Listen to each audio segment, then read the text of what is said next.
প্রিয় বন্ধুরা, আজ আমরা আপনাদের সামনে হযরত আসিয়া রাদিয়াল্লাহু তাআলা আনহার একটি অসাধারণ ঘটনা বর্ণনা করব, যিনি ছিলেন ফিরআউনের স্ত্রী। তিনি এমন একজন মহিয়সী নারী ছিলেন যিনি ফিরআউনের সকল জুলুম ও অত্যাচারের মধ্যেও তার ঈমানের উপর অটল ছিলেন। তিনি সত্যের পথে অবিচল থেকে আল্লাহ রাব্বুল আলামিনের ইবাদত করতেন এবং তার কাছে দোয়া করতেন সর্বসময়। এই গল্পটি তার অটল ঈমান, ত্যাগ এবং আল্লাহর অগাধ ভালোবাসার একটি অবিস্মরণীয় উদাহরণ। আসুন শুরু করা যাক আজকের গল্প।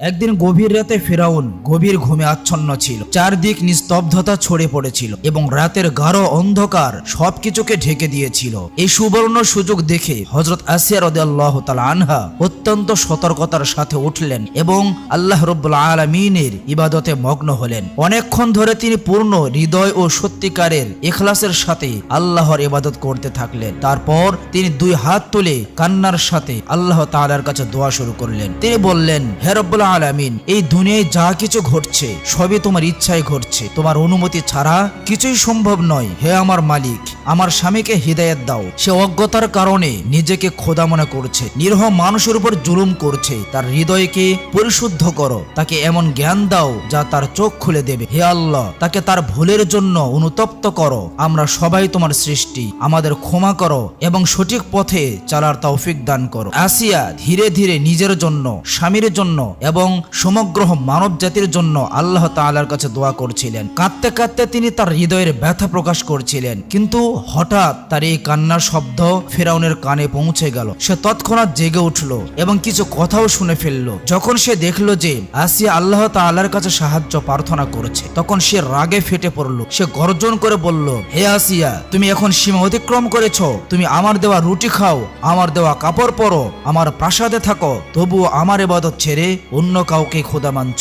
আমি তোমাকে বারবার সতর্ক করেছিলাম, কিন্তু তুমি আমার কথার কোনো মূল্যই দাওনি। বলো কেন এমন করলে? হযরত আসিয়া অত্যন্ত নরম ও ভালোবাসাপূর্ণ কণ্ঠে বললেন, হে আমার স্বামী, আমি তোমার বিশ্বস্ত স্ত্রী। আমার কর্তব্য হলো তোমার সেবা করা এবং সব সময় তোমার কল্যাণ কামনা করা। আমি আল্লাহ তাআলার কাছে দোয়া করি যেন তিনি তোমাকে দুনিয়া ও আখিরাতে নিরাপদ রাখেন। আমি কখনোই তোমার ক্ষতি চাই না। কিন্তু ফিরআউনের রাগ আরো বেড়ে গেল। সে বলল, তোমার এই কথাগুলো শোনার কোনো শখ আমার নেই। আমি তোমার এই আচরণে খুবই ক্ষুব্ধ এবং আর সহ্য করতে পারছি না। এটা আমার শেষ সতর্কবাণী। এরপর যদি আমি তোমার মুখে মুসার খোদার নাম শুনি, তবে পরিণাম খুব ভয়াবহ হবে। হযরত আসিয়া অত্যন্ত শান্তভাবে ও বুদ্ধিমত্তার সাথে বললেন, হে আমার স্বামী, তুমি মিশরের সবচেয়ে বড় বাদশাহ। এখানকার জনগণ তোমার আদেশ মেনে চলে। শক্তি ও বুদ্ধিতে তোমার কোনো প্রতিদ্বন্দ্বী নেই, কিন্তু তবুও তুমি এমন অজ্ঞতা কেন করছো? তুমি জানো যে এই পুরো বিশ্বের একমাত্র মালিক হলেন আল্লাহ রাব্বুল আলামিন। তবুও তুমি নিজেকে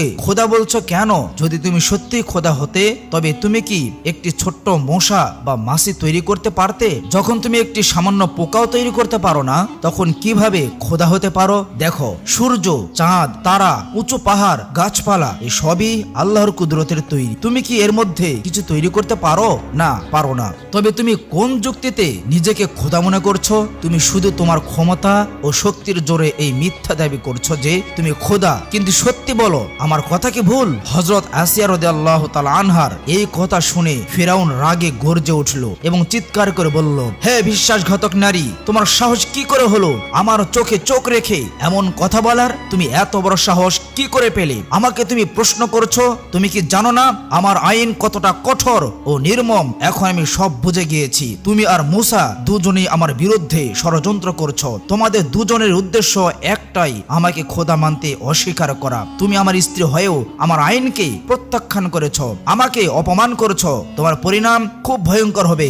এখন তোমার বাঁচার কোনো পথ। এই বলে ফিরআউন রাগে ফুঁসতে ফুঁসতে সেখান থেকে চলে গেল। কিন্তু ঠিক তখনই একটি গুরুত্বপূর্ণ ঘটনা ঘটল। হযরত মুসা আলাইহিস সালাম ফিরআউনের এক রাধুনীকে হত্যা করলেন এবং মাদাইনের দিকে রওনা হয়ে গেলেন। যখন ফিরআউন এই খবর পেল, তখন সে মুসাকে সর্বত্র খুঁজতে আদেশ দিল। কিন্তু শত চেষ্টা করেও মুসাকে খোঁজা পাওয়া গেল না। ফিরাউন উদ্বিগ্ন ও অস্থির হয়ে পড়ল। সেই রাতে সে হযরত আসিয়াকে ধমক দিয়ে প্রাসাদ থেকে বের করে দিল। কয়েকদিন কেটে গেল, কিন্তু ফেরাউন প্রাসাদে ফিরল না। এভাবে কেটে গেল কয়েকদিন। তারপর একদিন হাসিমুখে ফেরাউন তার কক্ষে এলো এবং বলল, হে আসিয়া, সেদিন আমি তোমার কথা শুনে রাগে চলে গিয়েছিলাম এবং তোমাকে সতর্ক করে গিয়েছিলাম, কিন্তু পরে আমি ভেবেছি হয়তো আমার তোমাকে এভাবে ধমকানো উচিত হয়নি। আমি লজ্জিত এবং দুঃখিত। হযরত আসিয়া খুব নরম ভাবে বললেন, হে আমার প্রিয় স্বামী, এত লজ্জিত হওয়ার কিছু নেই। তুমি আমার স্বামী, আমাকে ধমকানোর অধিকার শুধু তোমারই আছে। তবে আমি এটাই বলতে চাই যে আমার ঈমান ও আমার নীতি কোনো হুমকি দিয়ে টলানো যাবে না। আমি মৃত্যুকে ভয় করি না, কারণ আমার একমাত্র ভরসা হলেন আল্লাহ রাব্বুল আলামিন। ফেরাউন বলল, ঠিক আছে, আমি তোমাকে একটি প্রশ্ন করতে চাই, সত্যি করে বলো, মুসা এখন কোথায়? হযরত আসিয়া বললেন, আমি জানি না, তুমি বলো, তোমার কি মনে হয় আমি জানি? মুসার কি কোনো সমস্যা হয়েছে? ফেরাউন বলল, না না, আমার সৈন্যদের পক্ষ থেকে তার কোনো সমস্যা নেই, কিন্তু কয়েকদিন ধরেই কোথাও তাকে পাওয়া যাচ্ছে না। হযরত আসিয়া বললেন, দেখো, মুসা একজন বুদ্ধিমান ও প্রাপ্তবয়স্ক মানুষ। তার জ্ঞান ও বুদ্ধি শক্তি অনেক বেড়ে গিয়েছে। সে ভালোভাবে জানে কি সঠিক আর কি ভুল। ফিরাউন জিজ্ঞেস করলো, তুমি কি বলতে চাও যে সে আমার সাথে দেখা করলে আমি তাকে মেরে ফেলতাম? হযরত আসিয়া সহজভাবে উত্তর দিলেন, এটা তুমি ভালো জানো তুমি কি করতে। ফিরাউন বলল, আমার সবচেয়ে বড় দুঃখ এটাই যে তুমি আমার স্ত্রী হয়েও আমাকে খোদা মানতে অস্বীকার করেছ। মিশরের সবাই আমাকে খোদা মানে, কিন্তু তুমি একমাত্র যে আমাকে খোদা মানে না। আমি এই দেশের বাদশাহ, আমাকে এই সব জুলুম ও ইনসাফের সিদ্ধান্ত নিতে হবে। কিছুদিন আগে মুসা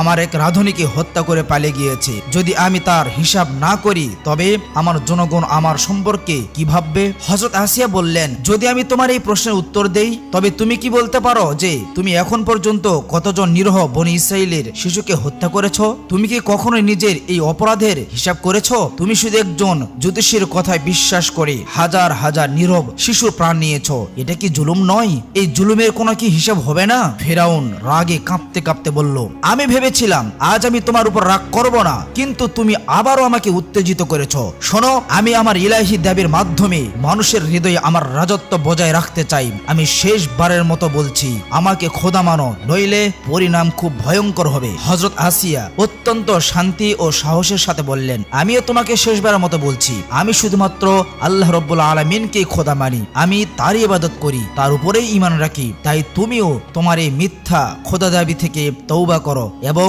সত্যিকারের মালিকের উপর ঈমান আনো। ফেরাউন তিল মিলিয়ে উঠল, তার মুখ রাগে লাল হয়ে গেল। সে প্রাসাদ থেকে বেরিয়ে গেল। এখন সে আসিয়াকে শাস্তি দেওয়ার সিদ্ধান্ত নিয়ে ফেলেছে। সে তার ঘনিষ্ঠ বন্ধু ও উজির হামানকে ডাকলো। কিছুক্ষণের মধ্যেই হামান হাজির হলো এবং বলল, কি হয়েছে জাহাপানা, কোনো নতুন বিপদ? ফেরাউন গম্ভীর কণ্ঠে বলল, হামান, তুই আমার শৈশবের বন্ধু, আমার প্রতিটি সাফল্য তোর হাতে এসেছে, কিন্তু এখন একটি পারিবারিক সমস্যা দেখা দিয়েছে। আমার স্ত্রী আসিয়া আমাকে খোদা মানতে অস্বীকার করছে। আমি তাকে হুমকি দিয়েছি, ছেড়ে দিয়েছি, কিন্তু সে এখনো রাতে আল্লাহ তাআলার কাছে দোয়া করে, কাঁদে, বিড়বিড় করে। এমনকি এখন সে মুসাকেও তার পথে নিয়ে গিয়েছে। এই কথা কারো কানে যেন না যায়। এখন তুই বল, এই বিদ্রোহী নারীর কি করা উচিত? তাকে কি শাস্তি দেওয়া যায়? হামান বলল, আমার মতে বেগম সাহিবাকে বন্দী করে ফেলা উচিত। আর যদি কেউ প্রশ্ন করে তবে আপনি ঘোষণা করতে পারেন যে ফেরাউনের আইন সবার জন্য সমান। যে কেউ তার বিরুদ্ধে যাবে, সে নিজের হোক বা পরের, সে অবশ্যই শাস্তি পাবে। ফেরাউন বলল, একদম ঠিক, এতে দুটি সুবিধা হবে। প্রথমত, লোকেরা মনে করবে আমি ন্যায়পরায়ণ, আর দ্বিতীয়ত, বন্দী থাকার কারণে আসিয়ার ঈমান দুর্বল হয়ে যাবে এবং সে বাধ্য হয়ে আমাকে খোদা মানতে শুরু করবে। পরের দিনই হযরত আসিয়া ও তার সন্তানদেরকে কারাগারে পাঠালো, শুধুমাত্র এই কারণে যে তিনি তাওহীদের পথে অটল ছিলেন। এরপর শুরু হলো একজন সত্যিকারের মুমিনের কঠিন পরীক্ষা। ফেরাউন খাবার পানি সব বন্ধ করে দিল এবং কারাগারের কাছে পচা গলা লাশ ফেলে দিল। দুর্গন্ধে পরিবেশ বিষাক্ত হয়ে উঠল। সন্তানদের শ্বাসরুদ্ধ হতে লাগলো। তখন সন্তানরা তাদের মাকে জিজ্ঞেস করলো, আম্মা, আমরা কি হকের পথে আছি? আসিয়া মুস্কি হেসে বললেন, অবশ্যই আমরা হকের পথে আছি বাবারা। আমাদের সব পরিস্থিতিতে ধৈর্য ধরতে হবে, আল্লাহর উপর ভরসা করতে হবে, তিনি অবশ্যই আমাদের সাহায্য করবেন। এটাই ঈমানের প্রকৃতি পরীক্ষা, আর জয় ইনশাল্লাহ আমাদেরই হবে। দিন কেটে যেতে লাগলো। একদিন হামান নিজে এলো। সে বলল, বেগম সাহিবা, আপনি শুধু আপনার স্বামীকে খোদা মানলেই সব শেষ হয়ে যাবে। এই কষ্ট, এই অপমান অপমান সব শেষ হবে নিমিষেই। আপনি আবার রাজপ্রাসাদে ফিরে যাবেন, ঐশ্বর্য সম্মান সবকিছুই আপনার পদতলিত হবে। ভেবে দেখুন, একদিকে রাজত্ব আর একদিকে এই বিপদ। হযরত আসিয়া শান্তভাবে বললেন, হামান, আমি জানি তুমি আমার স্বামীর বন্ধু, কিন্তু তুমিও সে যে পথে চলছ তা ধ্বংসের পথ। আমি তাই স্পষ্ট দেখতে পাচ্ছি। আজ তুমি আমাকে ভয় দেখাতে এসেছ, মৃত্যুর ভয় দেখাচ্ছ। আমি জানি একদিন সবাইকে মরতে হবে, কিন্তু মৃত্যুর পর তুমি বা ফেরাউন আমার ভাগ্যের মালিক থাকবে না। তখন আমি শুধু আমার মালিকের দরবারে থাকব। হামান হতাশ হয়ে চলে গেল, কিন্তু হযরত আসিয়ার ঈমান আরো দৃঢ় হতে লাগলো। জুলুম তার চরমে পৌঁছালো, কিন্তু তিনি প্রতিটি কষ্ট ধৈর্যের সাথে সহ্য করছিলেন। একদিন ফেরাউনের মনে তার পুরনো কথা, তার ভালোবাসা মনে পড়ল। সে ভাবল, যদি আসিয়া শুধু মুখে হলেও আমাকে খোদা মানত, তবে আমি তাকে ছেড়ে দিতাম। হয়তো এখন সে ভেঙে পড়েছে। এই ভেবে সে হামানকে নিয়ে কারাগারে গেল। হামান বলল, বেগম সাহিবা, আপনার স্বামী এখনো আপনাকে অনেক ভালোবাসেন, কিন্তু আপনি তার কথা না মানায় তাকে বাধ্য হয়ে আপনাকে বন্দী করতে হয়েছে। এখনো সময় আছে, যদি আপনি তাকে খোদা মানেন তবে সবকিছু আগের মতো হয়ে যাবে। হযরত আসিয়া ফেরাউনের চোখে চোখ রেখে বললেন, হে আমার স্বামী, যে নিজের শক্তি ও অহংকারে নিজেকে খোদা বলে এবং নিজের স্ত্রী সন্তানদের কারাগারে পাঠায়, সে আজ আমাদের দেখতে এসেছে। তবু আমি খুশি যে তুমি আমাদের দেখতে এসেছো। ফেরাউন বলল, আসিয়া, তুমি আমার প্রথম স্ত্রী। আমি আমার জীবনের শুরুটা তোমার সাথে করেছি। তুমি জানো আমি তোমাকে কতটা ভালোবাসি। তবু আমি তোমাকে কেন বন্দী করেছি তাও তুমি জানো। আমার আর কোনো পথ খোলা নেই। আমি তোমাকে শেষবারের মতো বলছি, শুধু মুখে হলেও আমাকে আল্লাহ মানো, আমাকে খোদা মানো। আমি তোমাকে এখনই মুক্তি করে দেব। কিন্তু হযরত আসিয়া রাদিয়াল্লাহু তাআলা আনহা তার ঈমান আরো দৃঢ় হয়েছিল। তিনি নির্ভয়ে বললেন, দেখো, তুমি ফেরাউন হতেই পারো, কিন্তু আল্লাহ হতে পারো না। তুমি সাধারণ মানুষের মতো একজন সৃষ্টি। তোমারও মা বাবা আছে, তুমিও ক্ষুধার্ত হও, তুমিও ঘুমাও। কিছু মূর্খ লোক তোমাকে আল্লাহ বলতে পারে, কিন্তু আমি কখনোই তোমাকে খোদা মানতে পারি না। এমনকি আমার প্রাণ গেলেও আমি এই মিথ্যা কথা বলবো না। আমি আবারও বলছি, তোমার এই মিথ্যা দাবি ছেড়ে দাও। এবার সত্যিকার হৃদয় থেকে লা ইলাহা ইল্লাল্লাহ বলো। আমি খুশি মনে তোমাকে বরণ করব, কিন্তু যদি তুমি তা না করো তবে মনে রেখো, আখিরাতে তোমার উপর কঠিন শাস্তি হবে। এই কথা শুনে ফেরাউনের মুখ রাগে লাল হয়ে গেল। সে চিৎকার করে বলল, হামান, এখন আরো বাড়াবাড়ি হয়েছে। এটাই আমাদের শেষ চেষ্টা ছিল। এখন স্পষ্ট যে এই নারী কখনো আমার কথা মানবে না। যাও, ঘোষণা করে দাও, কাল খোলা মাঠে এই বিশ্বাসঘাতক নারীকে কঠিন শাস্তি দেওয়া হবে, এবং এই শাস্তি খুব ভয়ানক হবে। মিশরের সমস্ত মানুষ দেখবে ফেরাউনকে আল্লাহ না মানার পরিণাম কি হয়। এই কথা শুনে হযরত আসিয়া বুঝে গেলেন যে পরের দিনটি হয়তো তার শেষ দিন হবে। তিনি নিজেকে মানসিকভাবে আত্মিকভাবে প্রস্তুত করলেন। রাত কেটে গেল, সকালের আলো ছড়িয়ে পড়ল। আজ সেই দিন, যেই দিন একজন সত্যিকারের ঈমানের সবচেয়ে বড় পরীক্ষা হতে চলছে। খোলা মাঠ, ইনসাফ হতে চলছে। হযরত আসিয়া ও তার নিরহ সন্তানদের জন্য শহরের প্রতিটি কোণ থেকে খোলা মাঠে ইনসাফ হতে চলছে। হযরত আসিয়া ও তার নিরহ সন্তানদের জন্য শহরের প্রতিটি কোণ থেকেই মানুষ এসেছে। শিশু, বৃদ্ধ, নারী, পুরুষ সবাই জড়ো হয়েছে। হযরত আসিয়া ও তার সন্তানদের বন্দী করে মাঠে আনা হলো। চারিদিকে নিস্তব্ধতা, পরিবেশ ভয়ঙ্কর। সবাই শ্বাস বন্ধ করে দেখছে এখানে এখন কি হবে। তখন ফেরাউন ও তার উজিরেরা সেখানে পৌঁছালো। ফেরাউন শেষবারের মতো নিজেই হযরত আসিয়াকে বলল, আসিয়া, এখনো সময় আছে। আমি তোমাকে আরেকবার বলছি, তুমি কি আমাকে আল্লাহ মানতে প্রস্তুত? হযরত আসিয়া মুস্কি হেসে পূর্ণ আত্মবিশ্বাসের সাথে বললেন, আমি শুধুমাত্র আল্লাহ রাব্বুল আলামিনের উপর ঈমান রাখি, আর আমিও তোমাকে শেষবারের মতো বলছি, তুমিও আমার মালিককে তোমার মালিক হিসেবে গ্রহণ করো। ফেরাউন গর্জে উঠল, আসিয়া, তুমি কি জানো কার সামনে এই কথা বলছো? আমি কে তা কি তুমি বোঝো? আসিয়া আবার মুস্কি হেসে বললেন, হ্যাঁ, খুব ভালো করেই জানি তুমি আর আমি দুজনেই আল্লাহর সৃষ্টি। ফেরাউন আবার বলল, তোমার এখনো সময় আছে। যদি তুমি আমাকে খোদা মানো আমি তোমাকে ছেড়ে দেব, নইলে তোমার মৃত্যু নিশ্চিত। হযরত আসিয়া শান্তভাবে বললেন, আমি তোমার কাছে আমার প্রাণের ভিক্ষা চাই না, বরং আমি তো কবে থেকেই আমার মালিকের দরবারে যাওয়ার জন্য উদ্বেগ হয়ে গিয়েছি। এই কথা শুনে ফেরাউনের রাগ আকাশ ছুঁয়ে গেল। সে তার সৈন্যকে আদেশ দিল, এই নফরমান নারীকে তাড়াতাড়ি হত্যা করো এবং তার দেহ বন্য জন্তুদের হাতে ছেড়ে দাও। হযরত আসিয়া তার মুখ আকাশের দিকে তুললেন এবং বললেন, হে আমার আল্লাহ, আমাকে তোমার কাছ থেকে জান্নাতের একটি ঘর দেখাও, আমাকে সাহায্য করো এবং এই জালিমের হাত থেকে আমাকে রক্ষা করো। ফেরাউন তার সৈন্যদের আদেশ দিলেন, তেল গরম করো, একটি বড় কড়াই আনো এবং তাতে ফুটন্ত তেল তৈরি করো। সৈন্যরা একটি বিশাল কড়াই এনে তাতে আগুন জ্বালালো। কিছুক্ষণের মধ্যেই তেল ফুটতে শুরু করলো, বাষ্প উঠছিল, জ্বলন্ত গরম অনুভূত হচ্ছিল, লোকজন কাঁপতে লাগলো। কিন্তু এই দৃশ্য দেখে হযরত আসিয়ার মুখ আরো উজ্জ্বল হয়ে উঠল।